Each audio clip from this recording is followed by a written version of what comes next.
Maintenant, le quatrième format que j'aimerais vous montrer, c'est la possibilité de faire ce qu'on appelle un wireframe, donc d'obtenir comme une sorte de prototype, notamment pour créer une application mobile. Et donc ici, on va pouvoir donc sélectionner wireframe. Et donc là, on va imaginer que chez Auguste, on souhaite développer une application mobile qui permettrait de mettre à disposition le fait de pouvoir commander en click and collect pour les clients. Donc on met un petit peu de contexte comme d'habitude, un écran d'accueil avec le menu du jour, écran de sélection des plats et quantités, écran de récapitulatif de commande, écran de confirmation avec horaire de retrait. On change rien d'autre, on reste bien en modèle Opus 4.8, tout est OK, le design system, wireframe, on n'a plus qu'à envoyer. À nouveau, pour bien comprendre notre demande, Claude va nous poser des petites questions complémentaires. Quel niveau de rendu on souhaite? Donc là, on va mettre, j'allais proposer explorer les deux. On va mettre décide pour moi, on va pas se prendre la tête. Combien de variantes par écran? Là, ça peut être intéressant d'en avoir 2-3 à la limite. Accueil plus sélection, exposition. Non, on va rester comme ça. Sur quoi explorer le plus? On va mettre décide pour moi.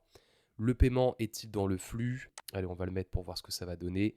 Le contenu du menu, on va mettre décide pour moi également. Structure de navigation, décide pour moi. Autre chose à savoir, ici, on va rien mettre.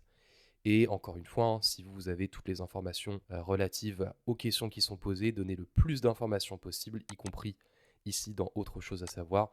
Pour la vidéo, c'est pas mon cas, donc je vais envoyer de cette façon. Et donc on obtient la mock-up, le wireframe de notre application mobile. Encore une fois, ça permet juste d'avoir un visu un petit peu sur ce qui est possible de créer. Vous voyez que c'est quand même plutôt sympa au niveau de l'affichage. Donc on a notre écran d'accueil avec les menus du jour, donc là avec la photo à mettre, le menu, donc les entrées, les plats.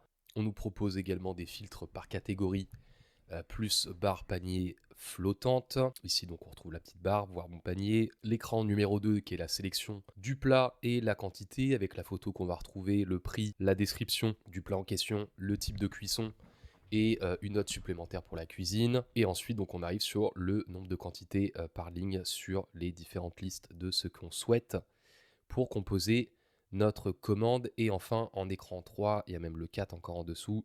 Écran 3, donc le récapitulatif et paiement. Ensuite, on n'a plus qu'à cliquer sur payer 54 € en ligne et on atterrit donc sur la confirmation et les horaires de retrait avec la possibilité de mettre un QR code de retrait pour justement scanner et récupérer sa commande.